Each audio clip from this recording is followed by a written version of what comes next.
बहुत समय पहले की बात है। आर्यावर्त के बीचों बीच बसा था चंद्रगढ़ राज्य, जहाँ की हवाओं में शांति थी और लोगों के दिलों में भरोसा। इस राज्य का युवराज था राजकुमार आरव। आरव सिर्फ रूप से ही नहीं, स्वभाव से भी सुंदर था। वह तलवार चलाना जानता था, लेकिन उससे ज्यादा वह दिल जीतना जानता था। राजमहल की छत पर खड़े होकर वह अक्सर कहा करता, राजा वही नहीं जो राज करे, राजा वह है जो लोगों का दर्द समझे। राजा सोमेश्वर अपने बेटे पर गर्व करते थे।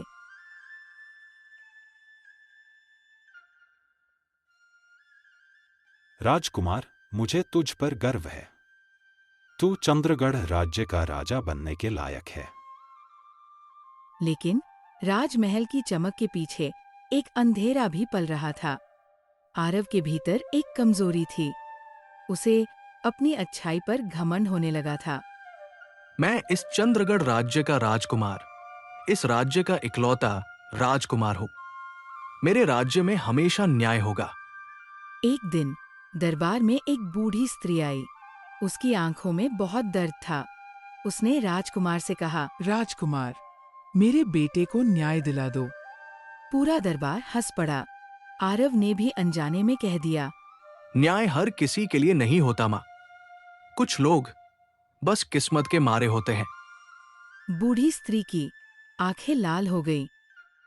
याद रखना राजकुमार, जो दूसरों के दर्द को हल्का समझता है, उसका दर्द सबसे भारी होता है। और वह स्त्री गायब हो गई। ये मैंने क्या बोल दिया? मुझसे कहां अनर्थ हो गया? वो स्त्री कौन थी और कहां गायब हो गई? उसी रात पूर्णिमा थी। चांद असामान्य रूप से लाल था। आरव को तेज बुखार चढ़ा। उसकी हड्डियां चटकने लगी। आ, ये क्या हो रहा है? और कुछ ही क्षणों में राजकुमार आरव एक भेड़िया बन चुका था। भेड़िया बना आरव जंगल में भाग गया। रात को वो भेड़िया होता, दिन में फिर से इंसान। पर जंगल उसे स्वीकार नहीं करता था। जानवर उससे डरते थे। तू न इंसान है, न जानवर, इसलिए हमसे तू दूर रह। मैंने क्या पाप किया जो सब मुझसे दूर ही रहते हैं?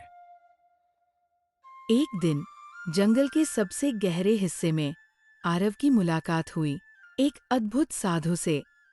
साधु ध्यान में बैठे थे। उनकी आंखें बंद थीं, लेकिन वे सब देख रहे थे। मैं तुझे राजकुमार कहूं या कहूं भेड़िया? आरव चौंक गया। क्या आप मुझे जानते हो? राजकुमार आरव, मैं तुम्हारा भविष्य भी जानता हूं। यह श्राप तुम्हारे घमंड से जन्मा है।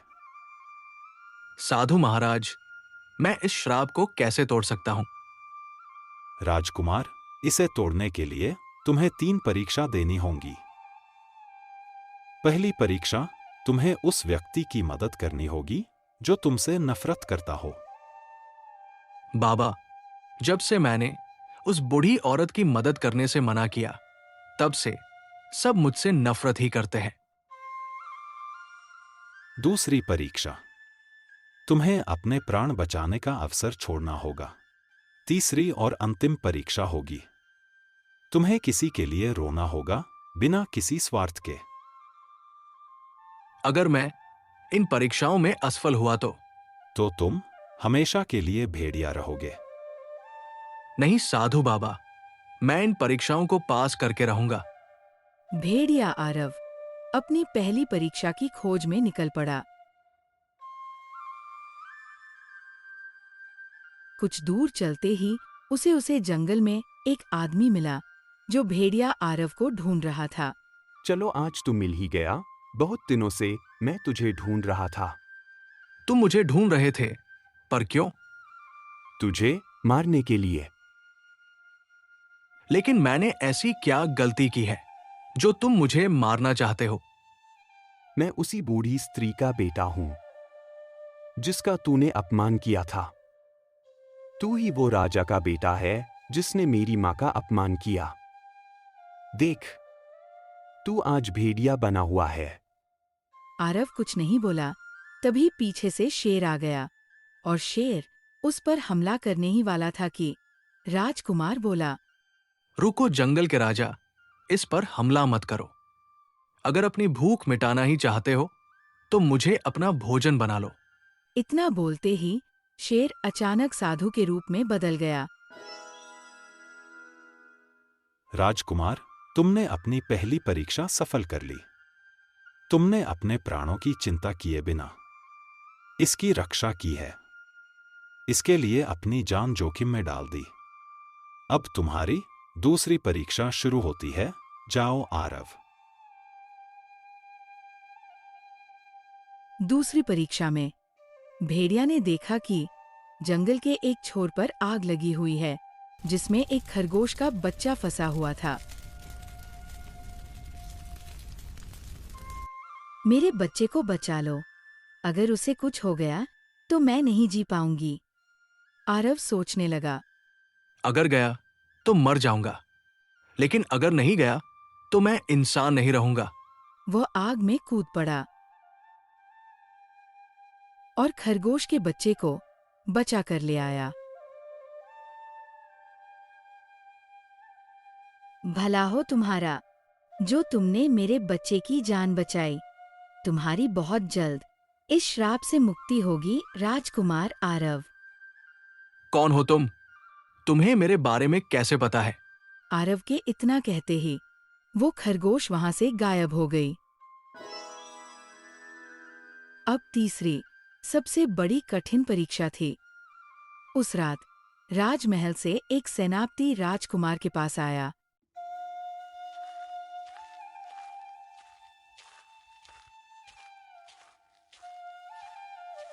राजकुमार आरव, तुम्हारे पिता की मृत्यु हो चुकी है।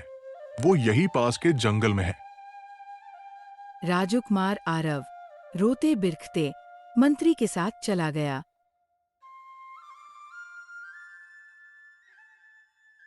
वहां पहुंच के उसने देखा कि राजा सोमेश्वर मृत पड़े थे। पिताजी, ये क्या हो गया तुम्हें? आरव रोया, पहली बार बिना अपने दुख के किसी और के लिए। उसके आंसू धरती पर गिरे। तभी अचानक राजा सोमेश्वर उठ खड़ा हुआ और मंत्री बोला,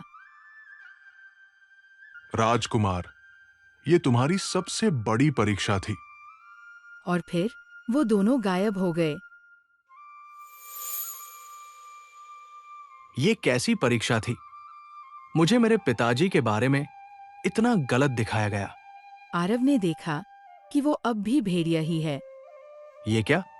मैं अब भी भेड़िया ही हूं। मतलब उस साधु ने झूठ कहा। वो टूट गया। तभी एक आवाज आई। नहीं राजकुमार। तभी वही बूढ़ी स्त्री सामने आई। मैं ही वो साधु थी, और ये श्राप तुम्हें राजा बनाने के लिए था, राजकुमार। आरव अब इंसानी रूप में आ गया था। आरव ने महसूस किया वह अब भेड़िया नहीं है। अब सब समाप्त हो गया है। श्राप टूट चुका है। मैं अब इंसान बन गया हूं। लेकिन उसके भीतर एक अजीब सा खालीपन था। वह न तो पूरी तरह इंसान महसूस कर रहा था, न पूरी तरह भेड़िया। अगर श्राप टूट गया तो ये बेचैनी क्यों बाकी है? उसने अपने हाथ देखे। हाथ इंसान के थे, लेकिन दिल अभी भी भेड़िए जैसा धड़क रहा था। उसी समय हवा में एक गूंज आई। क्योंकि ये कहानी अभी पूरी नहीं हुई, राजकुमार। आरव चौंक गया। तभी धुएं के बीच से वही साधु प्रकट हुए। लेकिन इस बार उनका रूप बदला हुआ था। सफेद दाढ़ी नहीं, झुर्रियां नहीं, वे अब एक तेजस्वी और शांत युवक थे। आप कौन हैं? मैं वही हूं जिसे तुम साधु समझते रहे, लेकिन सच ये है, मैं इस श्राप का रक्षक हूं, श्राप को तोड़ने वाला नहीं। आरव के पैरों तले जमीन खिसक गई। तो ये सब एक परीक्षा नहीं थी? नहीं, ये एक यात्रा थी और हर यात्रा का एक दूसरा रास्ता भी होता है। साधु ने हाथ उठाया। जंगल का दृश्य बदल गया। अब आरव ने देखा, चंद्रगढ़ जल रहा था। महल खंडहर बन चुका था। ये क्या है? हमारा राजमहल जल क्यों रहा है? ये भविष्य है। अगर तुम राजा बने तो तुम्हारा राजमहल जलकर बस खंडहर ही रह जाएगा। आरव सन्न रह गया। लेकिन मैंने तो करुणा सीखी, बलिदान दिया और हर परीक्षा में सफल रहा।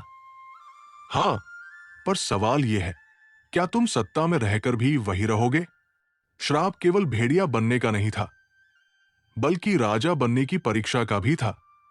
अचानक जंगल के जानवर इकट्ठा होने लगे। भालू, हिरन, हाथी, लोमड़ी, सबने घेरा बना लिया।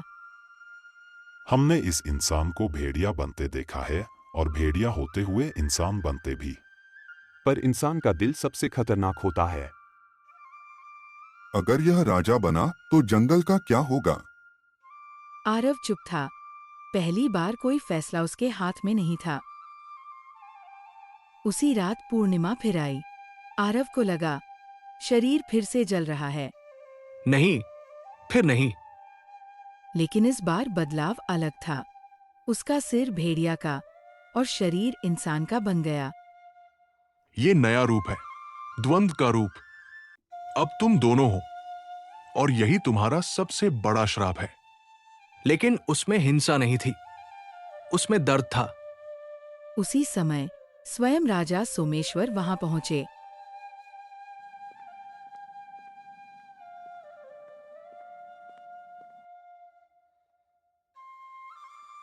राजकुमार आरव, ये कैसा रूप हो गया तुम्हारा?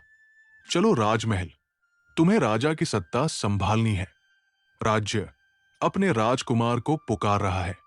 आरव, अगर तुम राजा बने तो तुम्हारे राज्य का भविष्य मैंने तुमको दिखाया है। ये सुनकर आरव कांप गया। अब चुनाव तुम्हारा है, जंगल या राजमहल, आत्मा या सत्ता। नहीं पिताजी, मैं राजा नहीं बन सकता, क्योंकि जिस दिन मैंने सत्ता चुनी उस दिन मैं फिर पूरा भेड़िया बन जाऊंगा और मेरा श्राप पहले से ही शुरू हो जाएगा। राजा सोमेश्वर वापस राजमहल लौट गया। आरव वही जंगल में ही रहा। आरव वो राजा नहीं बना, लेकिन रक्षक बन गया। उसका भेड़िया रूप शांत हो गया। अब वो जब चाहे भेड़िया बनता, जब चाहे इंसान। ये उसका श्राप नहीं था, उसकी शक्ति थी। साधु दूर से मुस्कुरा रहे थे। आरव, जो त्याग कर जीतता है वही वास्तव में मुक्त होता है।